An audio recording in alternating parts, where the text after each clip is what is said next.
Some women enter a room, and without saying a single word, everyone notices. Why? Is it beauty, confidence, or something much older? There is a gaze that does not begin in the eyes.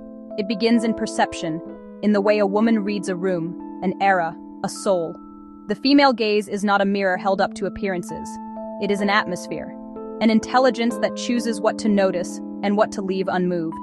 To understand it, set aside the glitter of surface and look into the quiet engine of awareness. The female gaze is not about appearance. It is about perception, how attention gathers, slows, refines, and becomes presence. And presence reshapes the world without forcing it. Tonight, we explore one of the most misunderstood forms of feminine power. There is a difference between wanting attention and commanding presence. Wanting attention is a hunger that leaks. Commanding presence is a gravity that forms when hunger is quiet and awareness is full. Attention asks, "Do you see me?" Presence says, "I see." Presence is felt in eye contact that does not bite, but receives. Not a stare, but a steadiness. It is emotional intelligence as weather, subtle fronts passing, read without panic. Observation becomes an art, which faces avoid themselves, which voices rush to outrun silence, which jokes are scaffolding around a soft, unspoken ache. Stillness turns the room into a page where people begin to write upon themselves. Jung spoke of projection. The images we cannot hold within are thrown onto others. We are painters in the dark, turning those before us into screens for our unfinished stories. The female gaze reads these projections without swallowing them. Why do people reveal themselves without realizing it? Because what we hide seeks companions. Our nervous system advertises our myths. The breath that shortens near a certain memory. The smile that strains at a familiar edge. A woman rooted in perception notices the micro-tilts, a gaze dodging contact at the exact syllable that matters, a boast issued as protection, a silence that says, "I am listening for my own voice." She is not collecting these moments to judge. She is tracing the riverbed beneath the current. Wanting attention demands performance. Commanding presence dissolves performance. It is the refusal to audition for rooms that have not earned your truth. And paradoxically, that refusal makes truth audible. Ask yourself, when you enter a room, are you asking it to complete you, or are you bringing completion into it? Eye contact, emotional intelligence, observation, stillness, these are not tricks. They are agreements with yourself. I will not abandon what I perceive. In that fidelity, presence emerges, and rooms begin to slow their heartbeats to match it. Presence is the rare discipline of being fully in the moment. It is not a trick of charm, it is a body-level honesty. When you are here, your attention is a home rather than a search party. In presence, your gaze does not cling to outcomes. You listen to tone, pause, pacing. You feel the shape of meaning form before words arrive. Others relax, sensing they do not have to perform to exist near you. Psychologically, presence tells another nervous system, there is no threat here. Safety liberates authenticity. In that space, truth becomes less expensive to speak. Presence is not silence for its own sake. It is silence that clarifies.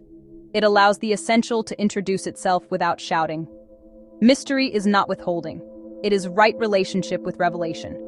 You do not overshare because you respect the slow ritual of being known. When you create space for imagination, you allow the other to approach rather than invade. Mystery is a boundary that feels like poetry, precise, generous, and not entirely translated. Psychologically, mystery prevents false intimacy, the illusion that data equals depth. It keeps projection visible, so you can see what another person is painting over you and choose accordingly. Ask, if I tell everything now, is it truth, or is it anxiety trying to trade speed for safety? Emotional depth is not dramatic display. It is comfort with emotions as weather, transient, instructive, not an identity. You can feel fully without becoming the feeling. Not reacting impulsively is not suppression. It is stewardship. You let the first wave pass, so the truth underneath can reach shore intact. In depth, you ask, what is this emotion trying to protect? What memory is humming beneath it? Depth converts, triggers into teachers. Others sense this steadiness. When you do not attack your own feeling, you do not attack theirs. That hospitality is magnetic. Self-respect is audible before you speak. People feel your boundaries the way they feel temperature when entering a room. It is not punishment, it is proportion. You respond in ways that match reality, not fantasy. You honor your time, your body, your pace. Psychologically, self-respect ends the auction of self. You are no longer for sale to approval, urgency, or flattery. That certainty frees others from guessing how to treat you. Together, presence, mystery, emotional depth, and self-respect form a quiet architecture. Rooms recalibrate, voices slow, people feel invited to be real, or to leave. Both are service. If magnetism has a sound, it is the click of alignment. What you feel, think, and do finding each other without apology. When that happens, eyes follow not because you demand them, but because attention is seeking an honest place to rest. Psychology and neuroscience meet in the body. Emotional contagion describes how states spread. Your calm can slow another pulse, your panic can quicken their breath. Mirror neurons learn by echo. They draft an internal sketch of what they observe. If you bring steadiness, their system rehearses steadiness. Projection overlays memory onto the present. We feel a stranger as if they were an old wound or an old rescue. Awareness separates the scene from the story. Confidence, in this light, is a regulated nervous system, not volume. Loud confidence can be brittle, a fortress humming with fear. Calm confidence is pressure-tested silence. Unconscious communication is constant. Posture declares policy, pacing leaks motive, eyes time sincerity. You are broadcasting even when you retire your words. Everything that irritates us about others can lead us to an understanding of ourselves. Jung is offering a key. Irritation is a flare from the self, signaling a hidden border. If her quiet unsettles you, perhaps your noise feels protective. If her slowness annoys you, perhaps your speed is a shield. Calmness often feels more powerful than loud confidence because regulation outperforms domination. A steady rhythm entrains others. Shouting fights. Steadiness converts. Magnetism is coherence under observation. Your parts voting together even when the world is watching. Magnetism is developed.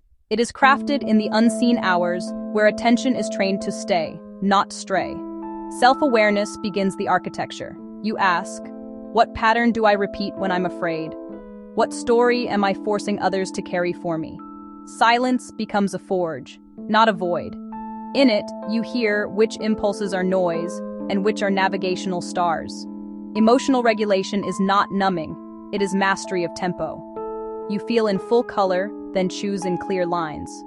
Authenticity and integrity are twins. One says, "This is true for me." The other says, "I will live as if it is."